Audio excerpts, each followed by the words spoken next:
Mãos que dão forma ao barro, com técnica e delicadeza. Está nascendo mais uma criação genuinamente brasileira: o filtro de barro.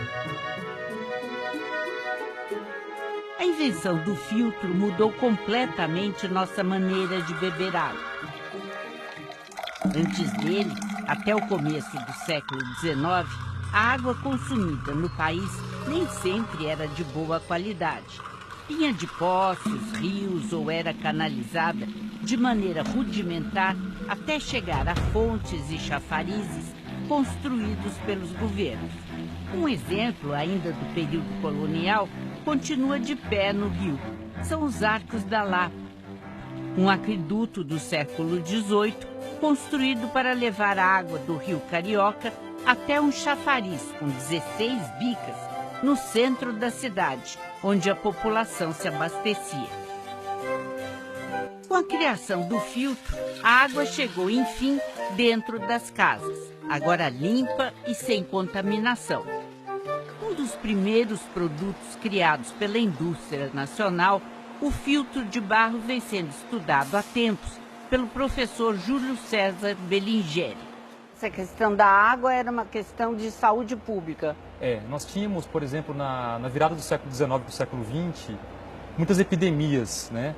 As cidades crescendo, mais população. E aí, os serviços de água encanada das cidades eram muito insuficientes. Então, não havia no Brasil um equipamento que pudesse filtrar a água de modo eficiente. E as pessoas morriam em epidemias, tomavam água suja. A primeira grande mudança acontece com a chegada dos imigrantes italianos e portugueses no começo do século passado. Eles traziam na bagagem as velas para filtrar água que já existiam na Europa. Eram peças rudimentares feitas de pedras porosas. Já os filtros eram de metal ou de pedra. Havia um filtro importado da França, por exemplo, para o Brasil, que era uma grande pedra de perto de 50 quilos, em forma de cuba. Você jogava a água em cima da cuba para filtrar. Quer dizer, era uma coisa muito restrita, muito cara. E complicada, né? Muito complicada, né? Entre os imigrantes que viviam e trabalhavam em São Paulo, um dia alguém percebeu que as jazidas de argila do interior do estado podiam fornecer material para fazer bons potes de cerâmica. E se podiam fazer bons potes, podiam fazer filtros. Deu certo e foi sucesso imediato. Era água pura, fresquinha e gostosa. Com o passar do tempo, o filtro foi sendo aperfeiçoado. No início, a vela era um disco de cerâmica porosa colado com breu e cera. Passaram-se décadas até que chegasse ao que é hoje. Por fora, uma camada de cerâmica porosa. Por dentro, uma porção de carvão na parte interna. Aí depois ela tem uma camada de prata coloidal internamente, que ao passar a água ela esteriliza, então ela mata as bactérias. E depois ela passa pelo carvão ativado, que vai retirar o cloro. O cloro é excelente para purificar a água, para matar as bactérias, levar até a residência da gente. Mas na hora de consumir, é importante que você tire o cloro. Mas afinal, quem teria criado o primeiro filtro? Este nome a história não guardou. Mas a primeira mão que moldou esse filtro de cerâmica e botou lá a vela e teve a sua água fresquinha e pura, ficou anônima. Ficou anônima, a gente não consegue saber. A gente pode falar com certeza que o filtro foi inventado em São Paulo, né, por causa desses imigrantes italianos e portugueses. Então o filtro foi se disseminando, né, para o resto do estado e até do país. Né? Por exemplo, em Jundiaí, em Jaboticabal também, né, onde surgiu uma aglomeração de empresas fabricantes de filtro. Durante muito tempo, a produção de filtros de cerâmica foi a base da economia aqui de Jaboticabal. A cidade chegou a ter 25 indústrias funcionando, empregando centenas de pessoas. Mas a partir de 1980, com o surgimento da água mineral engarrafada em galão e dos modernos purificadores de água, as vendas dos filtros de cerâmica despencaram.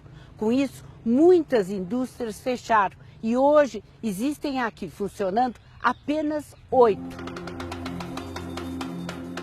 Se as vendas caíram, o mesmo não aconteceu com a pureza da água do nosso velho filtro. Pesquisas mostram que ela continua sendo aquela mesma água boa que há pelo menos um século mata a sede de tantas famílias por esse Brasil inteiro. A qualidade da água tratada no filtro de barro já foi avaliada aqui no Instituto Vital Brasil. O Instituto é um laboratório oficial vinculado à Secretaria de Saúde do Estado do Rio de Janeiro. Aqui são feitos estudos, pesquisas e programas de controle de doenças que ameaçam a saúde pública. Em um dos testes, os pesquisadores do Vital Brasil usaram água de esgoto para ver se o filtro de barro seria capaz de eliminar todas as impurezas. O resultado surpreendeu até mesmo o presidente do Instituto. Nós pegamos a água proveniente de esgoto, portanto esgoto, misturamos com água mesmo, para contaminar essa água de uma forma proposital e colocamos então essa água no filtro de barro. E aí fizemos a cultura dessa água antes e depois da filtragem. A água ficou limpa? Ficou limpa e própria para uso, própria para beber. Que nota o senhor daria para o nosso filtro de barro? De 1 a 10? 10. A eficiência do nosso filtro nunca foi mistério para este homem. Aparecido Paiva, que todos conhecem como Pajé, começou a trabalhar numa cerâmica como aprendiz aos 16 anos. Hoje, com 78, conhece todo o processo de produção de uma grande fábrica como essa. Tem um talento incrível para reconhecer a qualidade da argila, pela cor e pela textura. Qual é o segredo para se fazer um bom filtro, um filtro perfeito? O segredo começa lá na jazida. Lá que começa. Aí você já sabe onde você vai tirar uma argila, onde vai tirar outra. Eu digo uma e outra porque as argilas são diferentes. Daquelas argilas que você tira ali daquela jazida, você vai ter que fazer uma composição.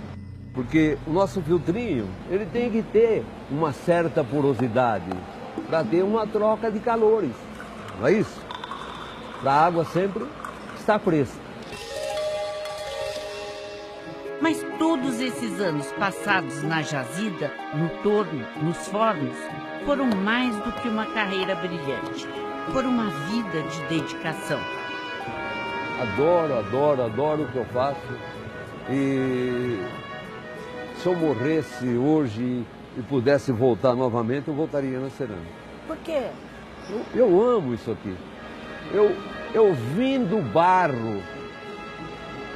Eu sou fruto da terra, meu amor.